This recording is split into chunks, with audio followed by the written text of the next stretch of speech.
Friends, जैसा कि आप जानते हैं कि सिविल सेवा का तैयारी करने वाले छात्रों के लिए लेखन कला जो है वो कितना महत्वपूर्ण है। और अगर आप लेखन कला नहीं जान रहे हैं या नहीं करना जानते हैं, आप सोचते होंगे कि कैसे लिखते हैं, तो आपके लिए ये वीडियो है। तो थोड़ा सा ध्यान से देखेंगे और अभी तक आप चैनल से नहीं जुड़ रहे हैं तो जरूर जुड़ जाएंगे। तो आइए हम समय गवाए देखते हैं प्रश्न को कैसे मैं सोल्व किया हूँ और आपको कैसे सोल्व करना है। देखिए, आपके सामने जो प्रश्न है वो है वित्तीय समावेशन से आप क्या समझते हैं? यह भारत जैसे देश को किस प्रकार लाभान्वित करता है? वर्तमान में इसे सुनिश्चित करने के लिए किन-किन कठिनाइयों का सामना करना पड़ रहा है? चर्चा करें, ठीक है?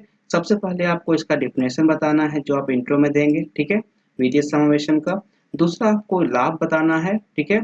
और तीसरा कठिनाइयाँ मतलब चुनौती बताना है, ठीक है?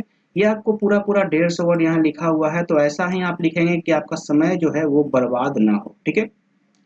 तो आइए मैं देखता हूँ कि मैं कैसे लिखा हूँ और आपको भी ऐसे ही लिखना है, ध्यान देंगे, ठीक है? यहाँ पे आपके सामने जो आप देख रहे हैं लिखा हुआ है ये इंट्रो है। क्या है? यहाँ ध्यान से देखें, पूरा पढ़ें। समाज में ऐसे वर्ग जो अभी तक वित्तीय सेवाओं का लाभ नहीं मिला है, उन्हें वित्तीय सुविधाएं प्राप्त करवाना क्या है? वित्तीय समावेशन कहलाता है, ठीक है? ये डेफिनेशन हो गया और यही मैं इसका उद्देश्य बता दिया कि वित्तीय समावेशन का मुख्य उद्देश्य उन सभी प्रतिबंधों को दूर करना है जो वित्तीय क्षेत्र में भाग लेने वाले लोगों को बाहर रखते हैं और बिना भेदभाव के अंतिम छोर पर खड़े व्यक्ति को भी वित्तीय सेवाओं का तक पहुंच सुनिश्चित करवाना है, ठीक है? तो ये क्या है? ये उद्देश्य हो गया, ये डेफिनेशन हो गया, ठीक है? तो ये आप ध्यान रखेंगे मैं कैसे लिख रहा हूँ, ये ध्यान देंगे और ये बड़ा ही सरल भाषा में मैं लिखा हूँ ताकि आप लोग को आराम से समझ में आए, ठीक है? तो आगे बढ़ते हैं। फ्रेंड्स, अब जो है आप थोड़ा ध्यान से देखेंगे, ये आपका क्या है? बॉडी है, इंट्रो हो चुका है आपका। यहाँ पे मैं सबसे पहले क्या लाभ को बताऊंगा और उसके बाद क्या चुनौतियां को बताऊंगा, ठीक है? यहाँ थोड़ा ध्यान से देखिएगा। विश्व बैंक की ग्लोबल फाइंडेक्स रिपोर्ट 2017 के अनुसार वर्ष 2014 में अनुमानित 53% भारतीय वयस्कों की अपेक्षा वर्तमान में 80% वयस्कों के पास क्या है? बैंक खाता है। दूसरा पॉइंट में लिखा, ऐसे ही पॉइंट करके आप लिखेंगे, ठीक है? वित्तीय समावेशन के कारण जहां एक और अंतिम छोर पर खड़े व्यक्ति को उनकी जरूरतों तथा भविष्य की आवश्यकताओं के लिए धन जमा करने, बचत करने तथा विभिन्न वित्तीय सेवाओं जैसे बैंकिंग सेवा, बीमा में भाग लेकर देश के आर्थिक क्रियाकलापों से लाभ प्राप्त करने के लिए प्रोत्साहन प्रोत्साहन यहाँ होगा, ठीक है? प्रोत्साहन प्राप्त करता है। वहीं दूसरी ओर इससे देश को पूंजी निर्माण की दर में वृद्धि करने में भी सहायता प्राप्त होती है, ठीक है? दूसरा तीसरा देखिए पॉइंट क्या है? वित्तीय समावेशन के फलस्वरूप जो निजी वित्तीय संस्थान सीमित आय वाले ग्राहकों के साथ जुड़े थे, वे आज के समय में इस क्षेत्र में सक्रिय रूप से भाग ले रहे हैं।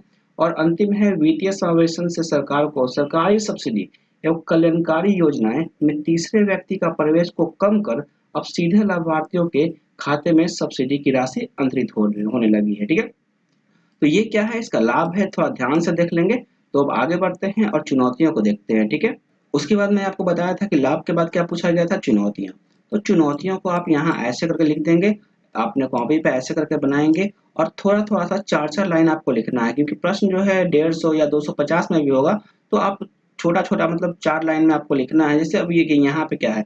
वित्तीय साक्षरता में कमी, तो यहाँ पे आप क्या लिखेंगे? चार लाइन। यहाँ पे यही लिख देंगे आपकी वित्तीय समावेशन के रास्ते में यह एक बड़ी समस्या है। वित्तीय साक्षरता कम होने के कारण लोग आसानी से ठगी के शिकार हो जाते हैं और इस प्रकार उनका इस क्षेत्र से क्या होता है? मोह भंग हो जाता है, इस क्षेत्र से मोह भंग हो जाता है, ठीक है? तो ऐसे करके आप लिख देंगे क्या? आप यहाँ पे चार चार लाइन लिखेंगे, ज्यादा बड़ा नहीं लिखेंगे, ठीक है? इस तरह आप ध्यान देंगे, ठीक है? तो अब आगे आप देखेंगे, चुनौतियां आप लिख लेंगे, ठीक है? तो आगे अब चलते हैं हम निष्कर्ष की तरफ, ठीक है? अब जरा हम निष्कर्ष को देख लें कि कैसे लिखा हुआ है, ठीक है?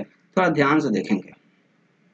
ये क्या है? भारत में वित्तीय समावेशन की दिशा में मैं बार बार बोलता हूँ कि निष्कर्ष जो है आपका पॉजिटिव वे में होना चाहिए, सकारात्मक होना चाहिए, ठीक है? तो इस बात को आप ध्यान रखेंगे। भारत में वित्तीय समावेशन की दिशा में बड़े पैमाने पर कदम उठाए गए हैं। वित्तीय संस्थानों में खाता खोलने के मामले में औपचारिक वित्तीय प्रणाली में शामिल होने वाले लोगों का अनुपात 2014 के बाद दोगुना हो गया है, ठीक है? दोगुना से अधिक हो गया है। नवीनतम ग्लोबल फिनटेक्स डेटाबेस के अनुसार 80% से अधिक वयस्क के बैंक खाते हैं। यह भारत जैसे देश के लिए क्या है? बड़ी उपलब्धि है। वित्तीय समावेशन है तो डिजिटलीकरण की दिशा में बढ़ने के साथ साथ देश देश में साइबर सुरक्षा और डेटा सुरक्षा व्यवस्था को मजबूत करने के लिए पर्याप्त उपाय किए जाने चाहिए। तो वित्तीय समावेशन के द्वारा गरीबों को भी आर्थिक विकास लाभ प्राप्त होगा, आर्थिक विकास के लाभ प्राप्त होंगे, ठीक है? तो ये आपका क्या हो गया? ये निष्कर्ष हो गया और इस प्रकार आपका प्रश्न खत्म हो गया। आप अपना पेज को निकालेंगे और पेज जो है आप सादा होना चाहिए आपका A4 साइज का। मार्जिन देंगे, कैसे मार्जिन दूंगा मैं वो भी आपको बता चुका हूँ। और ऐसे कैसे पेज मान लीजिए आपका ऐसे है, ठीक है, ऐसे पेज है ना, तो पेज को आप ऐसे मार्जिन देंगे चारों तरफ से, ठीक है, ऐसे ऐसे करके बीच में, ठीक है। और बीच में जैसे यूपीसी का होता है ना, या आपका जो कॉपी आता है जैसे मेंस का होता है ना, उस तरीका से बना लेंगे और वैसे करके लिखेंगे। थोड़ा सा अनुशासन जो होता है ना वो बहुत जरूरी होता है, और आपका अनुशासन जो है आपके सफलता में बहुत बड़ा योगदान होगा। तो फिलहाल मैं चलता हूँ friend, bye, have a nice day. आप लोग अपना ख्याल रखा कीजिए।